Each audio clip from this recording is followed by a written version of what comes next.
কি ভাবতেছেন? কার উপর আপনি বারবার নির্মমভাবে আঘাত করেছেন? এতবার আঘাত করার পরও সে চুপ থেকেছে? আপনার মুখের উপর উত্তর দেয়নি, প্রতিবাদ করেনি আপনার সাথে? না, তার চুপ থাকা দেখে এটা আপনি কখনই ভাববেন না যে সে জবাব দিতে জানে না, সে প্রতিবাদ করতে পারে না। সে সব পারে। তার চুপ থাকার কারণ, সে সম্পর্কটাকে বাঁচিয়ে রাখতে চায়। এই সম্পর্কটাকে বাঁচিয়ে সেই জায়গায় সারাটা জীবন থেকে যেতে চায়, দুঃখ সুখ সব কিছু মেনে নিয়ে। তাই আপনি তাকে দুর্বল ভাববেন না, তার দুর্বলতা ব্যবহার করবেন না। বেঈমান কখনো সুখী হয় না, আর বেঈমান কখনো সুখী হতে পারে না। কাছের মানুষের সাথে, প্রিয় মানুষের সাথে, প্রিয়জনের সাথে যারা বেঈমানি আর প্রতারণা করে, বিশ্বাসঘাতকতা করে, ঠকায়, তারা জীবনে কখনোই সফলতা আনতে পারে না। তারা হেরে যায় ওই জায়গায় গিয়েই, বারবার আটকিয়ে পড়ে। কারণ কেউ তাকে অন্ধবিশ্বাস করছে, কেউ তাকে তার সর্বস্ব দিয়ে ভালোবাসছে। সে তার ভালোবাসার অমর্যাদা করছে, তার বিশ্বাসের অমর্যাদা করছে। সে তার সাথে প্রতারণা করছে। তার প্রতিটা নিঃশ্বাস তার জীবনের অভিশাপ। আপনি হয়তো ভেবেছেন তাকে ব্যবহার করে নিজের স্বার্থটা আদায় করে নেবেন। স্বার্থ এমন একটা জিনিস, সবার জীবনেই দরকার। কিছু স্বার্থ মানুষের এমনভাবে দরকার যাতে সে নিজের ভালোটা বুঝতে পারে।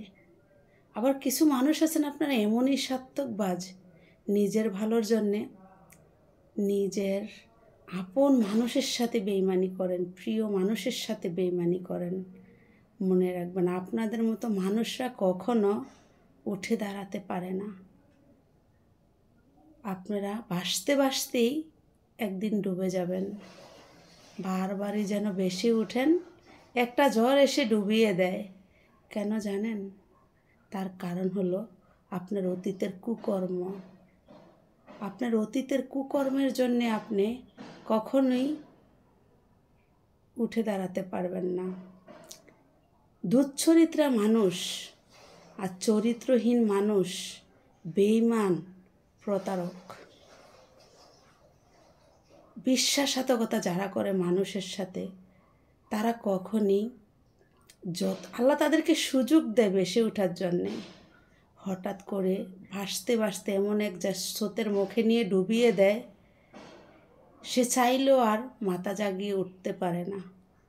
তো ঠিক আপনাদের মতো কিছু মানুষের কুকর্মের জন্য আপনারা এই ফলটা পেয়ে যান। মনে রাখবেন, ভালো কিছু করবেন, লাইফে ভালো কিছু পাবেন।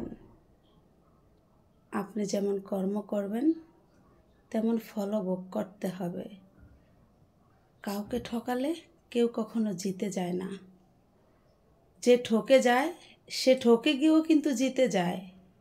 আপনি ভেবেছেন আপনার সাথে থাকা মানুষটা কিছুই বুঝে না, আপনি তাকে এইভাবে বুঝাচ্ছেন, ওইভাবে বুঝাচ্ছেন, তাকে ভালোবাসা দিয়ে বুঝাইতেছেন।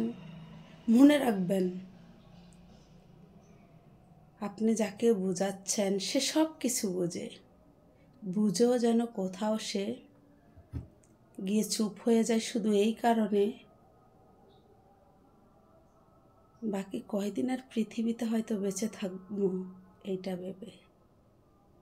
বাকি জীবনটা এই জায়গায় থেকে যেতে চায়। এই জায়গায় থেকেই তার জীবনটার শেষ মুহূর্তটুকু পর্যন্ত সে কাটিয়ে দিতে চায়। সম্পর্কটাকে টিকিয়ে রেখে নিজের পরিচয়টা নিয়ে বাঁচতে চায়।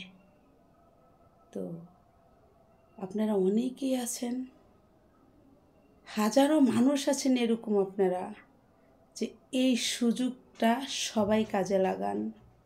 বেশিরভাগ এই সুযোগটা পুরুষরাই কাজে লাগান। আপনারা নারীর দুর্বলতা ব্যবহার করেন। আপনারা যখন দেখেন একটা মেয়ে মানুষ দিনের পর দিন লাঞ্ছিত অপমানিত হওয়ার পরেও আপনাদের কাছ থেকে যায় না, নিজের স্বামী সংসার ছেড়ে যায় না, তখনই আপনারা সুযোগের সদ্ব্যবহার করেন যে তার সাথে যাই কিছু করা সম্ভব। বারবার ঠকানোর পরেও যখন দেখেন যে আপনারে সে ক্ষমাই করে দিল, আপনি তার কাছে দোষী সাব্যস্ত হওয়ার পরেও সে আপনাকে ক্ষমা করে দিল, একবার না হাজারবার, আপনি কিন্তু সেই সুযোগটাই বারবার কাজে লাগাইতেছেন। সে আপনাকে ক্ষমা করে দেয় শুধু এইটা ভেবে মহান আল্লাহ তাআলার কাছে একদিন আপনি ঠিকই জবাব দিতে হবে। তার কাছে নাই দিলেন, সে আপনাকে ছেড়ে দিল, আল্লাহ আপনাকে ছেড়ে দিবে না। আপনার অন্যায় অবিচার জুলুমের বিচার একদিন খোদাই করবেন। তো নারীকে ঠকায় তারাই যারা কাপুরুষ, নারীর সাথে প্রতারণা করে তারাই যারা মেরুদণ্ডহীন পুরুষ, নারীর সাথে বেইমানি চিটারি তারাই করে যাদের কোনো যোগ্যতা নেই।